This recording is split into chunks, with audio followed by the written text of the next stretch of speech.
네, 대박이 여러분 안녕하세요. 백진수입니다. 상하이. 네, 우리 대박이님들 지금 제 눈에 막 보이는데요. 엄청나게 지금 힘들어하고 있어요.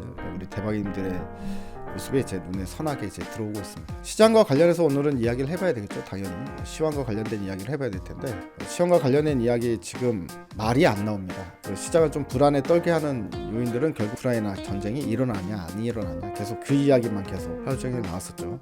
일요일날 바이든과 이제 그 푸틴 대통령 간의 그 전화회담이 있다라고 해서 그 결과라도 어떻게 좀 잘 나오나 싶어서 좀 기대를 하고 기다려 봤었는데요. 역시나 뭐 아무것도 해결된 거 없이 본인들의 주장만 하다가 이제 전화 통화가 끝난 것 같더라고요. 그 부분에 대한 이야기 그리고 그게 이제 시장에 미칠 영향 그리고 이제 그 외의 이슈들 이런 것들 좀 봐야지 우리가 시장이 금방 반등이 나올지 아니면 한참 시간이 걸릴지 그 부분에 대한 이야기를 해볼 텐데 오늘 시장에 또 중요한 포인트들이 몇 가지 있거든요. 시장 단기적으로 중요한 포인트들 오늘 그것까지 짚어보고 시장에 대한 전망을 좀 해보겠습니다.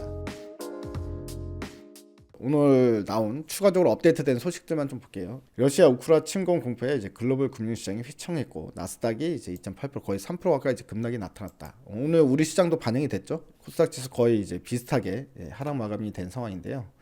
자, 그리고 이제 유가도 러시아 우크라 침공 경고에 이제 3.6% 급등, $100 근처까지 이제 올라와 버린 상황이다. 그때도 이제 제가 한번 말씀을 드렸을 거예요. 유가 관련해 가지고 몇 달 전에 유가 관심 있게 봐야 되는 이유가 이제 유가 $90 넘어가서 $100도 넘어가면 이게 심리적으로 상당히 좀 크게 출렁거린다라는 부분. 그 $100 넘어가면 투기 세력이 갖다 붙어 버린다고. 120달러까지 뭐 금방 치솟아 버릴 수 있거든요. 그러면 시장에는 전체적으로 엄청나게 이제 암흑의 기운이 깃든다. 그래서 시장이 크게 출렁거릴 가능성이 있다.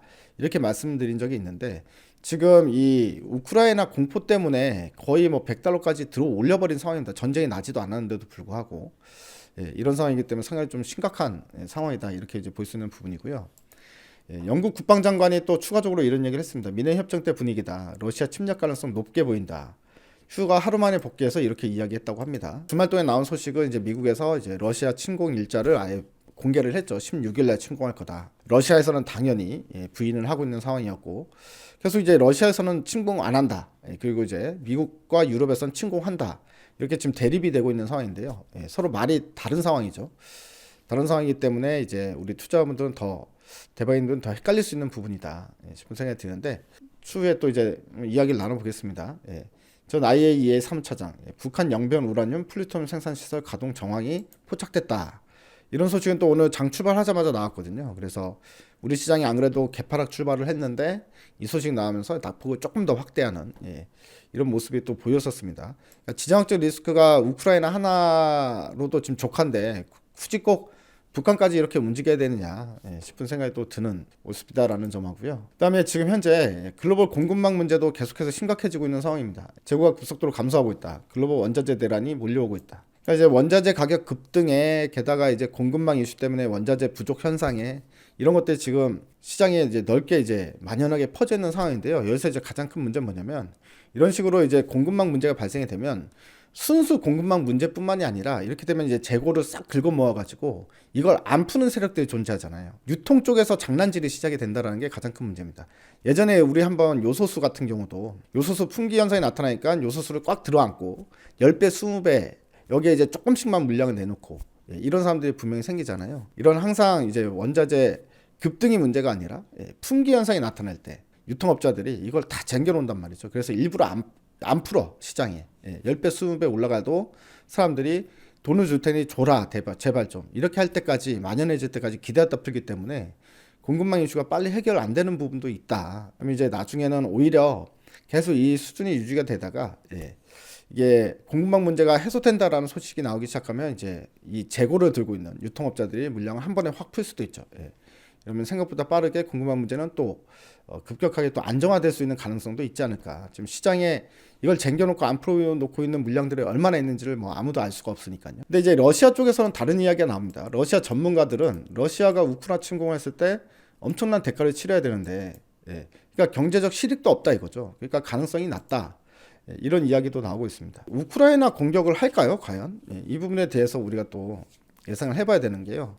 만약에 실제로 우크라이나 침공이 이뤄진다, 전쟁이 시작된다라고 하면 시장이 지금 저점이라고 생각하잖아요, 우리가. 그럼에도 불구하고 시장이 급격하게 한번 이제 급락이 나타날 수가 있습니다. 전쟁이 실제로 일어나면 전쟁 공포 때는요, 원래 뭐 어디서든 마찬가지입니다. 시장이 한 하루에 10% 정도 빠질 거예요. 10% 정도. 100포인트가 빠질 수도 있습니다. 100포인트 빠지는 흐름이 나타났다가 대신에 실제로 전쟁 이슈가 터지면요, 급락이 나온 다음에 올라오는 것도 상당히 빠른 속도로 올라와요. 이미 불확실성이 끝난 거잖아요. 불확실성이 끝난 거기 때문에 전쟁이 일어난 거라는 거를, 그런 악재를 시장에 반영이 되고 나면 오히려 빠르게 저가 매수가 들어오면서 하루 이틀 만에 다시 끌어올리는 경우가 많거든요. 시장이 지금 저점인 것 같은데 여기서 전쟁이 터진다라고 했을 경우에 어쨌든 급락세가 한 번 더 나타난다, 이렇게 우리가 예상을 하고 본다면, 그럼 전쟁이 일어나면 안 되겠죠. 또는 전쟁이 일어날지 안 일어날지 지금 아무도 모르는 이 상황에서는 섣불리 매수에 가담하기도 힘들겠죠. 그러니까 지금 현재는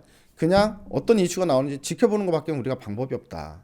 그러니까 제가 아까 시황 이야기 하면서도 딱히 할 얘기 없다고 하는 이유가 바로 그겁니다. 제가 봤을 때는 러시아가 전쟁을 안 일으킬 것 같아요. 저는. 이유는 지금 현재 긴장 상태, 그러니까 전쟁이 일어날까 말까는 긴장 상태 유지되는 게 러시아 입장에서는 가장 이득이 많은 것 같아요. 실질적으로 러시아가 만약에 우크라이나를 침공을 한다. 근데 우크라이나를 침공을 한다고 해서 러시아가 얻을 수 있는 건 거의 없어요. 많이 없어요. 그렇지만 경제 제재는 들어오잖아요. 경제 제재 들어오고, 그 다음에 송유관이죠. 그것도 이제 계약이 파기가 되기 때문에 막대한 손실을 안을 수밖에 없고, 유럽에 이제 자기네 천연가스를 팔기도 힘들어진다. 그 때문에 전쟁을 일으킬 때는 러시아 푸틴도 지난번 한번 얘기를 했습니다. 전쟁이 일어나면 이득을 보는 국가는 없다, 이렇게 얘기했다시피 푸틴 자체가 그걸 알고 있어요. 오히려 러시아 입장에서는 지금이 가장 호황 게 아닙니다. 천연 자원이 많잖아요. 자원 부국이, 특히나 천연가스. 지금 현재 우크라이나 침공한다 만다 이 얘기 나올 때가 천연가스가 고공행진을 하고 있기 때문에 지금 러시아는 최호황 국면이라는 거죠. 근데 이 호황 국면을 제가 봤을 때 러시아 입장에서는 최대한 길게 끌고 가고 싶지 않을까요? 그러면 긴장 관계는 계속 유지를 하고 싶겠죠. 그리고 전쟁을 일으키지 않고, 그렇다고 또 긴장 관계가 완화가 되면 또 원자재 가격은 떨어질 테니까, 또 그렇게 되면 본인들이 얻을 수 있는 이익이 적어지고, 러시아는 공격을 할 것 같지는 않은데, 그렇다고 이 우려감이 섣불리 빨리 또 수면 아래로 내려올 것 같지도 않아요. 전쟁할 거다 말 거다 계속 시속 게임을 어느 정도 계속 유지하고 싶지 않을까. 근데 이제 그게 우리 입장에서 보게 되면 쥐약 같은 거죠. 가두리에 갇혀버린 형국이다. 그러니까 이렇게 되면은 사실 우리는 뭘 마음대로 할 수가 없습니다. 시장 반등도 마찬가지로 섣불리 올라올 수가 없죠. 긴장 관계가 유지되고 있는데, 시황과 관련해 가지고는 정말 답답한 상황이긴 하지만, 결국에는 러시아 군대가 철수하기 전까지는 긴장 관계는 계속 유지가 된다라고 봐야 되는데, 러시아 입장에서 빨리 이 군사를 철수할 가능성이 적지 않나, 이런 생각이 들더라고요.